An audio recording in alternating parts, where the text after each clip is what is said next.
Okay, hi everybody. We're down at the workshop today and coming up to spring and summer, which is hopefully going to be great. We're starting to do a few more outdoor furniture projects. This is one of them, and it's just the traditional garden bench. Cast iron ends with wooden slats, and there's a bit more metal work underneath that helps keep it rigid. This particular one of my eagle-eyed customers, Sharon, spotted on the street waiting to be picked up to be thrown in for landfill, but Sharon, being Sharon, doesn't like landfill. She doesn't like buying new stuff, and she likes everything with some age and individuality next to it. So what does Sharon do? She phones Kirk and says, can you restore that bench lying on the pavement on your street? Okay, typical. So picked it up in the van, brought it back. I was going to make the slats, but then I found a company in England called Yandles who make these by the 100, so you can actually buy them for a relatively small amount of money.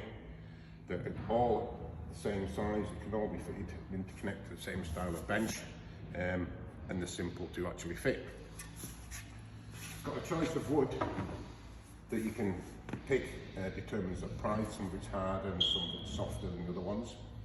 Probably what's most important, even though the wood's already been treated, in what you're finally going to treat it with and how you're going to actually treat it to make sure it's going to be durable when it's outdoors. Even in Scotland, in the winter we need to keep it inside or covered because the elements are just that fierce up here. But even during the summer here, it rains and it sometimes gets cold, so it needs a good level of preservative on there. A lot of people use some of the common products from some of the DIY supermarkets. They're usually quite low value, low cost, and pretty much low performing. The products that I like to use are much more durable and add a lot more quality to the furniture. Yeah, they're more expensive, but they do the job. And rather than creosote it every year, I can treat it once, and it might not need treating again for another 10 years. So actually, this is a better product and it's cheaper over the long run. The particular one I'm using on this bench is made by this company called Barrettine. You won't find it in the shops, but you can order it direct. There's a number of colours, and as it says on there, it's a wood preserver. Now, quite often when I'm in the workshop, someone will come up to me and say, what shall I put on this? And then I'll say, well, you could put oil on it, you could put wax, etc. You know, and then the question is why and how. And I say, well, first of all, why don't you read the tin? You know, because it tells you what it is and how to apply it. Then if you've got any inquiries, there's even a number for a technical department. These companies have spent tens of thousands of pounds developing these products. They've spent a lot of time trying to apply them and get the best use of them. So you can use that information. Why try and learn that all yourself just from experience when you can lean on other people and their experience to help improve your own knowledge so you can carry things out more effectively. So always read the instructions and speak to the companies.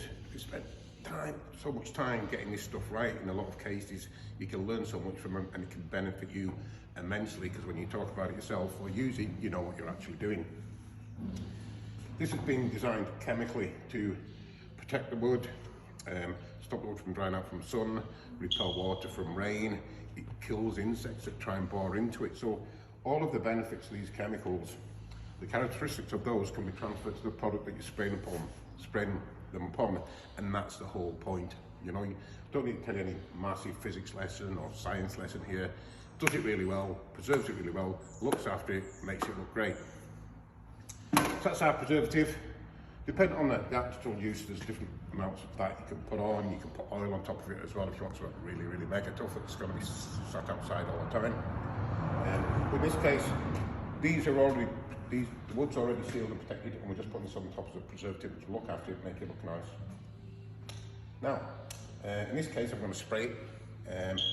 We use lots of different spraying equipment. We have compressors, etc. But this one I find really useful. It's by a company called Wagner. It's available on the high street in most high street stores. The beauty of it is that it's very easy to control the flow of the product by loosening and tightening this section. There's directional ways of using it for different surfaces and of different shapes of things. It's electric, so you don't need a lot of heavy equipment that goes with it. It's very light, it's easy to handle. All you need is an extension. So the product needs to be of the right consistency. Again, follow instructions, make sure you stir it and things like that. If it says stir it, it's because it will form lumps in the can, so you need to break them down before you use it.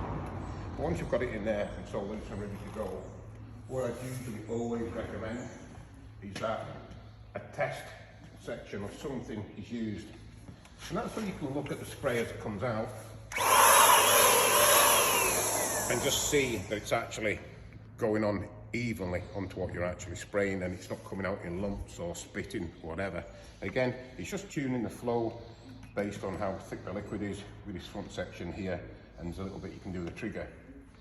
So what I'm going to do now, this had its first coat yesterday, that's now nice and dry. We're going to put on a second coat on the front just now. We'll leave that to dry another 24 hours, so tomorrow that's probably going to go home to its owner.